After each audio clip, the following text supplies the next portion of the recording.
Hello. In this video, I would like to take you through setting up some of the most commonly used features on the Range Rover, and also show you a few features that are a little less obvious, but no less useful for that. The first thing I would recommend is to download the Land Rover iGuide app. This contains not only a full searchable copy of the handbook, but also a reference guide for warning lights on the dashboard, a frequently asked questions section, and a visual tour around the inside and outside of the car with information on the controls, buttons and features. It's a great source of immediate information when a question pops into your head, or you just see a button and wonder, well, what does that do? Another download is the Land Rover Remote app. Your car comes with a SIM pre-installed by the retailer, who should have spoken to you about the setup of your account that enables many of the intelligent features on the car. And don't forget, every new Land Rover comes with the offer of a free off-road experience driving one of our cars with a qualified instructor. There is no better way to learn the full capabilities of your new car, and it's great fun too. Okay, let's start then with the smart key.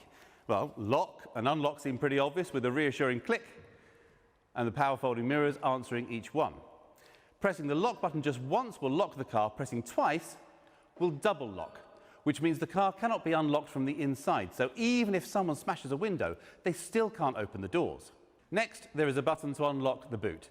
With the powered tailgate, this will open or close the tailgate automatically, so do ensure there is space for it to safely operate. There are sensors that will stop it if obstructed, but you'll notice I use my arm rather than my head to demonstrate that. Powered tailgates can also be operated by the button above the number plate on the outside, a button by the driver's knee inside, and a button on the back of the tailgate itself. The split tailgate provides a load-bearing shelf capable of taking the weight of 2 people, which can be folded separately and redeployed using the control on the back there. It'll fold up automatically when the powered tailgate closes. If you wish to adjust the height the tailgate opens to, if for example you have a garage with a low ceiling, reposition the tailgate to the desired height, hold the button on the back of the tailgate until you hear a beep, and this will store the height to memory. So long as the smart key is in your pocket, sweeping your foot under the rear corner of the car will trigger the tailgate to open or close. Next, there is a handy button to trigger the lights. So if you're approaching the car in the dark or simply trying to find it in a dark car park, this will switch the lights on. By default, they will stay on for 30 seconds. This can be extended up to 4 minutes if you want, using the instrument panel in the car. More on that later. Unlocking the car will also trigger the headlights, and they'll remain on for a short period after locking to provide light to see you to the door. The final button is a panic alarm. Press for 3 seconds or 3 times in 3 seconds, and the horn will sound and the hazard lights will flash.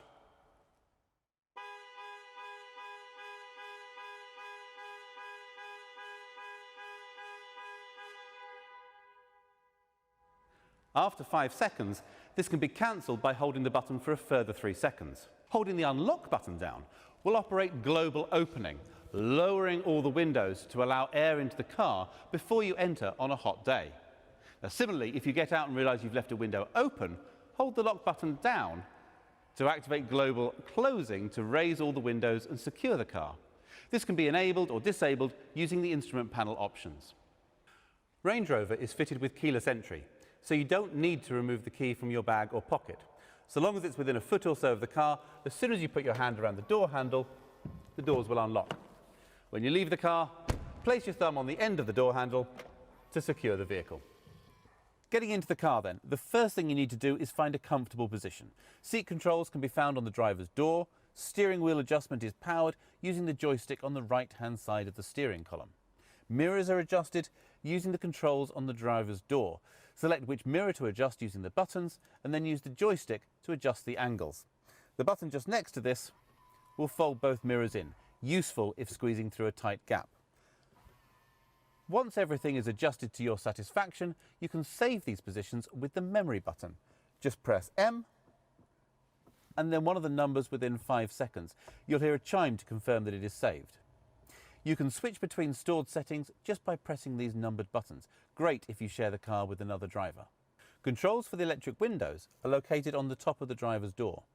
Locking the operation of the windows from the rear seats will also engage the child locks on the rear doors. Most people will want to leave their windscreen wipers set to auto, Move the stalk to its lowest position and then come up one notch. Sensitivity can be adjusted using the rotating collar. Pull forward for screen wash. The outer collar operates the rear wiper, and the buttons on the end controls the rear screen wash. Similarly, the headlights are best set to auto by rotating the outer collar. Pulling the stalk towards you will flash the main beam. When driving at night, pushing the stalk away from you will toggle the main beam on and off. Range Rover is fitted with optional matrix LED lights, so the car will keep main beam on almost all the time, creating cones of shadow around other road users so they're not dazzled, but maintaining full beam illumination everywhere else. This mode operates above 30 miles an hour and requires the lighting control to be set to auto. There's an array of controls on the steering wheel. On the right-hand side are the controls for cruise control. Press Set when travelling at your preferred speed, and the car will automatically maintain that speed until you touch the brakes or press Cancel. Pressing the accelerator will cause the car to speed up, but when you release, it will return to the set speed. Pressing plus or minus will increase or reduce the set speed. If cruise control has been cancelled, pressing Resume will return the car to the last set speed. If your car has adaptive cruise control, a radar monitors the speed of the car in front of you. If they're travelling slower, the car will automatically match their speed. The buttons on the left and right will increase and decrease the distance between you and the car in front. Whilst you need to be travelling over 20 miles an hour to activate cruise control, adaptive cruise will match the speed of the car in front all the way down to 0. If the traffic restarts within 3 seconds, your car will pull away with the traffic. Any longer than that, and you'll need to give the car permission to go with just a gentle press on the accelerator. This function means that adaptive cruise control can be used in tiring stop-start traffic situations. The Limb button switches the function between cruise control and speed limiter. Lane Keep Assist can be toggled on and off with the button marked with converging white lines. The final control activates the heated steering wheel. On the left side, the circular dial controls volume and buttons to skip tracks or change radio stations. The menu button triggers the instrument panel menus, allowing configuration of safety systems, heads-up display and driver convenience features, while the outside of the dial controls navigation through these menus. Explore these options to set the car up to your preferences. The green phone icon will answer a call or start the process to dial a contact on a connected phone, whilst the red phone icon will end a call. A quick press on the voice control button will allow you to use voice commands. Wait for the chime and then just say, "Call home." A full list of available commands can be accessed on the main infotainment screen. Starting the car is as simple as putting your foot on the brake pedal and pushing the start button. So long as the smart key is in the car somewhere, the engine will start. When you switch the car on, the 10-inch infotainment screen will display 3 main options: navigation, media and telephone. If you haven't already paired a phone, it will prompt you to do so. Tap on the Phone tab, then open Bluetooth devices on your phone and select Range Rover. Accept pairing on both your phone and the screen, and from now on it should automatically pair each time you get in the car, allowing hands-free calls, voice dialing and music streaming over Bluetooth. Text messages can be displayed on the main screen, and a soft key allows for them to be read aloud. On Apple phones, it's necessary to enable this feature by selecting Settings and Bluetooth, then selecting the connection to the vehicle and enabling Show Notifications. If you prefer, connecting your phone with a cable will allow Apple CarPlay or Android Auto to mirror your phone screen on the car's infotainment system. A long press of the voice command button on the steering wheel will then connect you to your phone's voice assistant. Going back to the home page, tapping on the Media tab will take us to the DAB radio. Tapping Source will reveal the phone that we've just paired as a possible audio source. Radio stations can be easily selected from the menu, or you can simply use voice commands from the steering wheel. Tune radio to BBC Radio 2. The third option from the home screen is the navigation system. To input a new destination, tap on the magnifying glass and then type any postcode, address or point of interest into the search box at the top of the screen. You can also search for businesses and transport links, hotel and restaurants. Where possible, the system will show TripAdvisor reviews. Destinations can be easily set by voice. Navigation, take me to 33 Baker Street, London.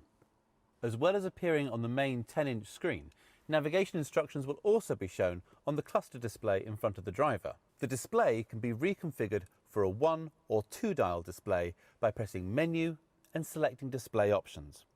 You can even bring the map across the whole screen, retaining a digital readout of your speed. Range Rover is supplied with a 4G data connection to allow over-the-air updates of the infotainment systems and maps, and provide live traffic, flight information and internet search. When the system has an update available, it will alert the driver on the main menu screen and ask for permission to update when you switch off the engine. Only agree at a convenient time, as the car must then remain switched off and locked for up to 30 minutes whilst the update is applied. Swiping to the left from the home screen reveals additional features such as 4x4 information and driving efficiency analysis, and options for smart settings. The car can be set to recognise different drivers, either by different smart keys or the signal from their mobile phone, so the system can develop separate profiles for each driver's preferences. If memory seats are fitted, this starts with automatically putting the seat in the correct position for each driver.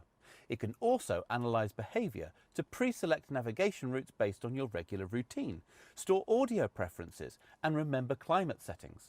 So the car might automatically put the heated seats on when it's below 6 degrees outside. Remember that you listen to a particular radio station on the way to work, but listen to a podcast on the way home. Know that on Thursday you come home via the gym and set the navigation accordingly. It will also remember that you like a one-dial display, but your partner prefers 2 dials with the map shown between them. Obviously, this involves storing a level of personal data, so when setting the system up, you can choose what data is stored on each profile. If you don't want it to store location data or information on your phone calling habits, just deselect these options. PHEV models have a MyEV feature, which allows charge to be conserved by enabling save mode. This allows electric charge to be reserved for driving in urban areas later in the journey. To disable, simply press Save Again.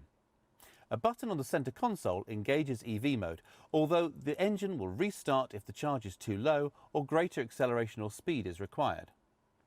The lower touchscreen controls heated seat options, off-road controls, heated windscreen and ventilation. A quick swipe down will transfer phone and media controls to the lower screen for occasions when you're using the navigation map on the main screen. Heated and cooled seats can be controlled by the large rotary dials, simply pressing the dial in to change function. Top spec cars also have massage seat options, controlled through the menu on the lower touchscreen. Range Rover uses a rotary gear shift controller, which rises up when the ignition is switched on. Press on the brake pedal and rotate the dial to select reverse, neutral or drive. To select sport mode, press down slightly and rotate one more notch. This will alter the operation of the automatic gearbox, holding onto gears longer to give punchier performance. You can manually shift up and down the auto gearbox using the paddles either side of the steering wheel. To return the car to automatic operation, hold the right paddle towards you for 3 seconds. When you come to a stop, you can rotate the dial back to park, or switching off the ignition will automatically return it to park before it descends back into the console. Pressing the terrain response control causes the dial to rise up and you can turn it to select different driving modes. The car will alter throttle response, traction control and differential settings to deliver the best control and grip on a variety of surfaces. On Vogue SE upwards, pressing the dial back into the console activates auto terrain response, with the car using sensor data to determine and automatically engage the most appropriate drive mode. Range Rover's variable height air suspension can be controlled from the next cluster of buttons. Range Rover descends 50mm to allow easier access getting in and out of the car, and can rise up 75mm from normal drive height to give maximum ground clearance over rough terrain, and enable the full 900mm of wading depth. The rear suspension height can also be controlled using the switches in the load space, which can make loading the boot or hitching a trailer easier. You can even control the suspension height from the smart key. With the engine running and hazard lights activated, close the doors and press the headlights and tailgate unlock buttons simultaneously to lower the suspension, headlights and unlock to raise the suspension, and headlights and lock to set the vehicle to normal height. More details about the operation of air suspension can be found in iGuide. The electronic park brake will disengage automatically when you drive away and re-engage when you switch the engine off. A manual override control is located on the centre console rearwards of the air suspension controls. When driving, be aware a smart stop system is standard, so the engine will cut out when you come to a stop, instantly restarting in the time it takes for your foot to move from the brake to the accelerator when you pull away. This can be overridden with a control on the lower panel, but it delivers a surprisingly high fuel saving and helps reduce air pollution in cities and towns.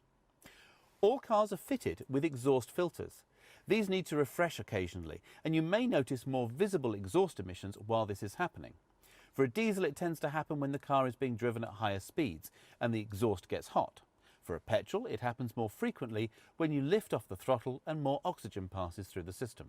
Occasionally, the car may display a message saying "drive to clear." This is most common on diesels which have been used for predominantly short, low-speed journeys, in which case they need a blast down a dual carriageway. For petrols, it happens when they've been under load, like towing. Find occasions to lift off the throttle and slow using engine braking to clear the filter. Automatic braking systems for city driving are standard and detect other traffic, pedestrians and cyclists, preventing collision or mitigating damage. Cars fitted with adaptive cruise control have a high-speed emergency braking system. The lane keep system will provide a torque steer back into the lane if the car thinks you're drifting beyond the lane markers, so it's important to indicate when changing lane. If blind spot assist is fitted, the door mirrors incorporate a blind spot warning system, lighting up when a vehicle is travelling alongside and flashing rapidly to warn you if a car is closing to overtake. If you start to move into the path of an adjacent vehicle, the car will deliver a torque steer in an attempt to avoid a collision. These driver aids are designed to intervene when there is no input from the driver, which is surprisingly hard to simulate, so please don't try to test these systems. Any input from the driver will override them, and they do not reduce the driver's responsibility to drive safely and attentively. They can be deactivated, but as all of them have been shown to save lives both inside and outside the vehicle, they're switched on by default, and we recommend leaving them that way. For additional safety, in the event of an accident where the airbags are deployed or the fuel safety cutoff is activated, the car will automatically contact emergency services, sending GPS location data. Emergency services can be contacted at any time by pressing the right-hand button above the rearview mirror. The left-hand button summons breakdown assistance. Both these buttons have covers to avoid accidental operation. When refueling, simply press the fuel filler flap. So long as the car is unlocked, it will open. When fueling PHEV models, switch off the engine and press the button marked with a petrol pump icon near the driver's knee. This will equalise the pressure in the fuel tank and unlock the filler flap. A smart mechanism will prevent filling with the wrong fuel, but as an additional reminder, diesel cars will have an additional spout for topping up with diesel exhaust fluid. Warnings will flash up on the information display to let you know when you're running out. You get about 1,000 miles notice, and if it runs out as a legal requirement, the engine will not start. PHEV models have a separate cover integrated into the front grille. Just press to release the catch, which reveals a Type 2 charging socket. Plug the cable into the power first and then connect the car. An LED next to the socket will confirm the car is charging by turning green. Charging status can be monitored on the remote app. The engine will not start with the power cable connected. The remote app provides monitoring of many systems. When you first run the app, there is a quick start guide to aid setup, and then it provides control over remote locking and unlocking of the car, tells you how much fuel is in the tank, reports the last parked location of the car so you can always find your way back to it, and it can export a full journey log in the form of an Excel spreadsheet. So if you're tracking mileage for business use, this is easy to keep track of. It also provides remote activation of the climate system, cooling the interior in summer before you get in, or warming and de-icing the car in winter while keeping the car fully secure. This video has really only touched on the essentials. Please make use of the iGuide app or videos on our YouTube channel to find out more, or contact your retailer with any questions. Thank you for your time and enjoy your time with the Range Rover.